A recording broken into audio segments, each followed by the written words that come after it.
अगर आपकी एंट्री के बाद मार्केट उल्टा चलने लगता है तो शायद प्रॉब्लम आपकी टाइमिंग में नहीं, कंफर्मेशन में है। आज की स्ट्रेटजी का पूरा फोकस यही है कि ट्रेड तभी लिया जाए जब मार्केट खुद ही बोल दे अब मूव आने की तैयारी है। नमस्कार दोस्तों, मैं हूं अश्विनी और आप देख रहे हैं बीबी कैपिटल, जहां हम ट्रेडिंग को सिंपल, प्रैक्टिकल और लॉजिकल तरीके से समझते हैं।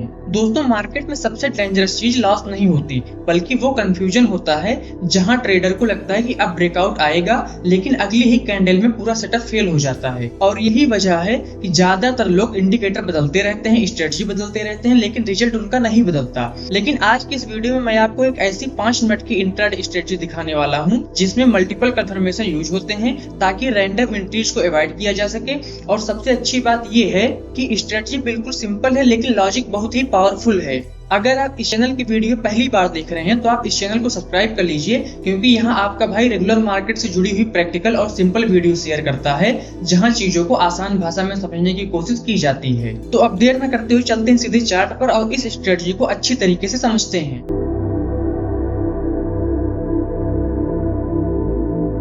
दोस्तों, इस समय मैं चार्ट पर आ गया हूं और आज जिस स्ट्रेटजी को हम समझने वाले हैं यह एक निफ्टी और बैंक निफ्टी इंट्राडे की बुलिश स्ट्रेटजी है। और इसका इस्तेमाल आपको बुलिश मार्केट में करना है, यानी कि जब मार्केट ट्रेंडिंग में हो तब आपको इसका इस्तेमाल करना है। इसमें हम कुछ इंडिकेटर को खास सेटिंग के साथ इस्तेमाल करने वाले हैं, जिसके लिए सबसे पहले आपको स्टडीज में जाना है और यहाँ पर आपको सर्च करना है RSI।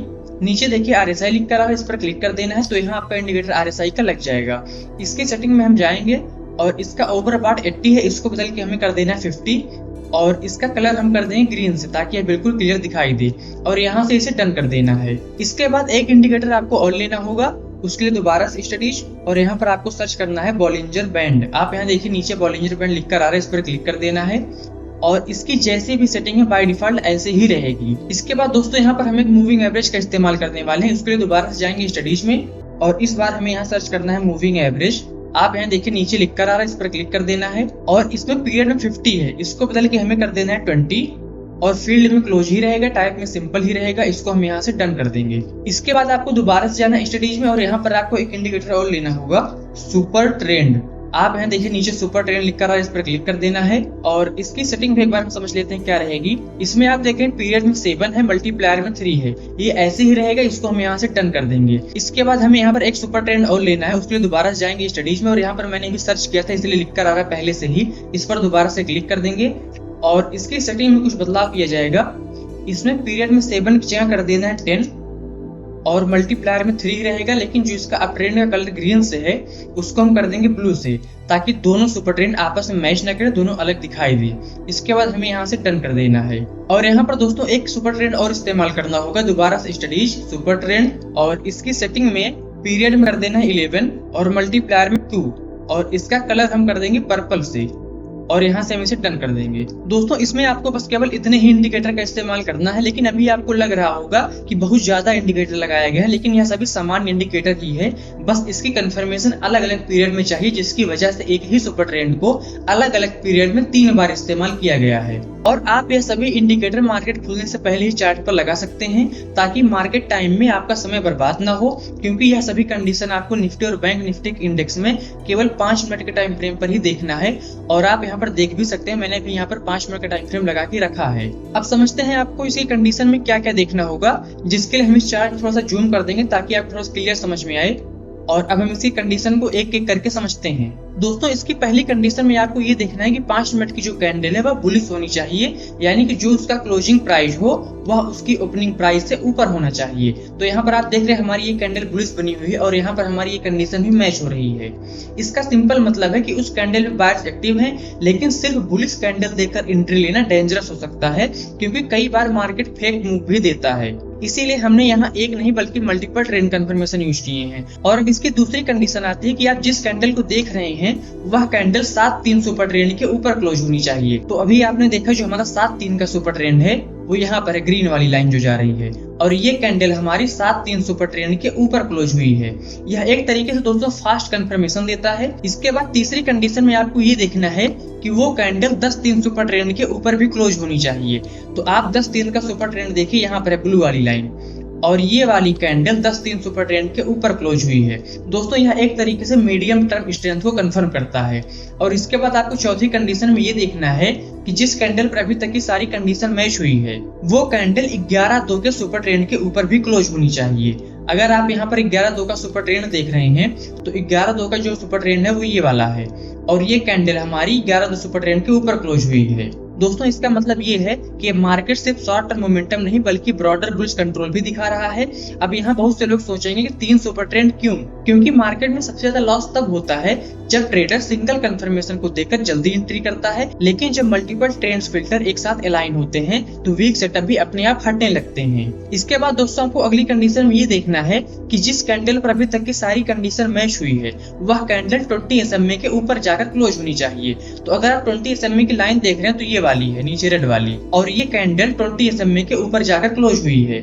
इसका मतलब दोस्तों ये है कि market short term direction bullish side में हो चुका है। इसके बाद एक कंडीशन हमें देखनी है बॉलिंजर बैंड में कि जिस कैंडल पर अभी तक की सारी कंडीशन मैच हो रही है यानी कि ये वाली कैंडल, ये कैंडल लोअर बॉलिंजर बैंड के ऊपर क्लोज होनी चाहिए। तो अगर आप लोअर बॉलिंजर बैंड की लाइन देख रहे हैं तो ये वाली है नीचे और ये कैंडल लोअर बॉलिंजर बैंड के ऊपर क्लोज हुई है। इसका मतलब यह है कि मार्केट ओवरसोल्ड प्रेशर से बाहर है और प्राइस स्टेबलाइजेशन दिखा रहा है। दोस्तों अब सबसे इंपॉर्टेंट फिल्टर आता है RSI का। इसमें हमें ये देखना है कि जिस कैंडल पर सारी कंडीशन मैच हुई है उस कैंडल पर RSI 50 लाइन के ऊपर होना चाहिए। तो अभी तक की सारी कंडीशन हमारी इस कैंडल पर मैच हुई है और इस कैंडल पर अगर आप RSI देखते हैं तो 50 लाइन यहाँ है नीचे और इस समय RSI 50 लाइन के ऊपर है।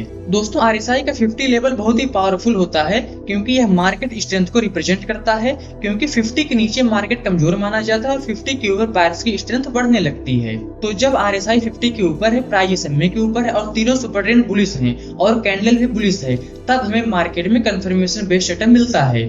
और अब हमें यहाँ पर ये चेक करना है कि जब सारी कंडीशन इसमें मैच हुई है तो सारी कंडीशन मैच होने के बाद आखिर से हमें किस तरीके का मूवमेंट देखने को मिला है। तो इसकी पूरी परफॉर्मेंस देखने के लिए हम इस चार्ट को थोड़ा सा छोटा करेंगे और हम यहाँ पर चेक करेंगे कि आखिर किस तरीके की परफॉर्मेंस देखने को मिली है। इस कैंडल पर सारी कंडीशन मैच हुई है और यहाँ से आप इसमें देखिए तो करीब इसमें आपको दिखाई देगा 483 पॉइंट का मूव देखने को मिला है। यानी कि दोस्तों बैंक निफ्टी के इंडेक्स में हमें जब सारी कंडीशन मैच हुई है तो उसमें 483 पॉइंट का मूव देखा गया है। यानी कि अगर इंडेक्स में 483 पॉइंट का मूव देखने को मिला है तो इसका जो कॉल ऑप्शन का स्ट्राइक होगा उसमें जो मूवमेंट देखने को मिलेगा वो इससे ज्यादा मिलेगा। इसके बाद दोस्तों यही सारी कंडीशन हम देखेंगे निफ्टी के चार्ट में भी। निफ्टी में इसकी सारी कंडीशन हमारी पहली कैंडल यहाँ पर मैच हुई है और सारी कंडीशन मैच होने के बाद आप इसमें देखिए इसमें करीब आपको 83 पॉइंट का मूव दिखाई दे रहा है। यानी कि दोस्तों निफ्टी में अगर 83 पॉइंट का मूव दिखाई दे रहा है तो यह बहुत ही अच्छा मूव माना जाता है और वह भी बुलिश साइड में। दोस्तों अगर आप डेली प्री मार्केट इनसाइट्स और रेडी टू यूज स्क्रीनर चाहते हैं तो आप हमारा यह Telegram channel baby capital join कर सकते हैं क्योंकि यह पूरी तरीके से फ्री और एजुकेशनल पर्पज के लिए है। अब दोबारा से चलते हैं चार्ट पर और इस स्ट्रेटजी के एंट्री, स्टॉप लॉस और टारगेट को समझते हैं। सबसे पहले समझते हैं कि आपको इसमें एंट्री कैसे करना है। दोस्तों जिस कैंडल पर इसकी सारी कंडीशन एक साथ मैच हो जाए तब नेक्स्ट कैंडल पर या फिर उसी कैंडल के क्लोजिंग प्राइस के आसपास का जो कॉल ऑप्शन का स्ट्राइक प्राइस होगा उसमें आपको अपनी एंट्री प्लान करनी है। लेकिन आपको इतना हमेशा ध्यान रखना है कि आपको आंख बंद करके कभी भी एंट्री नहीं करनी है। अगर कैंडल बहुत बड़ी बन चुकी है तो उस टाइम पर आपको थोड़ा सा पेशेंस रखना है क्योंकि इससे आपका रिस्क रिवार्ड खराब हो सकता है। अब सवाल आता है कि इसमें स्टॉप लॉस कहाँ रहेगा। तो इसका सिंपल ही रूल है, जिस कैंडल पर आप एंट्री कर रहे हैं उसके पीछे की जो कैंडल है उस कैंडल के लो पर आप अपना स्टॉप लॉस लगा सकते हैं।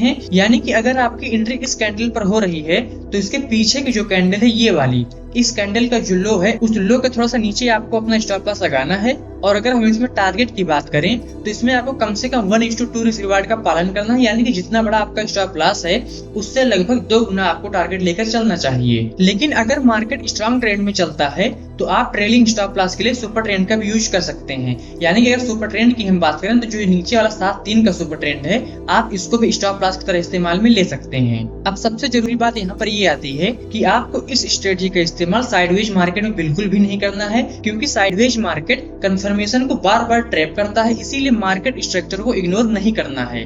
अगर आप इस पॉइंट को देखिए तो यहाँ पर कैंडल लगभग एक ही जोन में बनी हुई है और ऐसे में क्या होता है कि बार बार आपकी कंडीशन मैच होती है, आपको लगता है सिग्नल मिल रहा है, लेकिन एक्चुअल में मार्केट साइडवेज है। और अगर आप ऐसे टाइम में एंट्री करते हैं तो आप किसी फेक ब्रेकआउट के चक्कर में फंस सकते हैं। आपको यहाँ पर एक इम्पोर्टेंट बात और समझनी है कि पहली 5 मिनट की कैंडल पर तुरंत एंट्री लेने की गलती नहीं करनी है, मार्केट को थोड़ा सेटल होने दीजिए। जैसे आप यहाँ पर देख सकते हैं, जो ये वाली कैंडल, इस पर सारी कंडीशन मैच हुई, लेकिन अगर आप इसी कैंडल पर एंट्री करते हैं और जो अगली कैंडल ये वाली है, ये अगर यहाँ पर नीचे बन रही है तो आपका यहाँ पर स्टॉप लॉस हिट हो सकता है। लेकिन अगर सारी कंडीशन यहाँ मैच हुई है और अगली कैंडल ये वाली आप देख रहे हैं कि यहाँ ऊपर की तरफ जा रही, मार्केट सेटल हो चुका है, तब आपको इस कैंडल का जो क्लोजिंग है यहाँ पर आपको अपनी एंट्री प्लान करनी चाहिए। अब आपको एक प्रैक्टिकल माइंडसेट बताता हूँ। ज्यादातर ट्रेडर्स मार्केट में पैसा इसीलिए नहीं हारते क्योंकि स्ट्रेटजी खराब होती है, बल्कि इसीलिए क्योंकि वो कंफर्मेशन से ज्यादा एक्साइटमेंट पर ट्रेड करते हैं। लेकिन प्रोफेशनल ट्रेडिंग पेशेंस से होती है, प्रेडिक्शन से नहीं होती।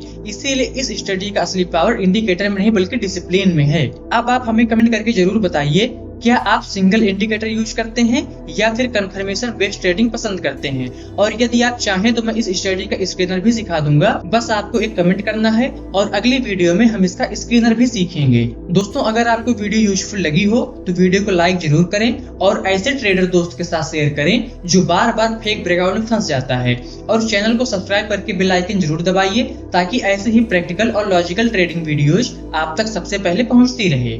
आज की वीडियो में बस इतना ही, फिर मिलते हैं अगली वीडियो में। तब तक के लिए नमस्कार। आप देखते रहिए वीबी कैपिटल। आपका दिन मंगलमय हो।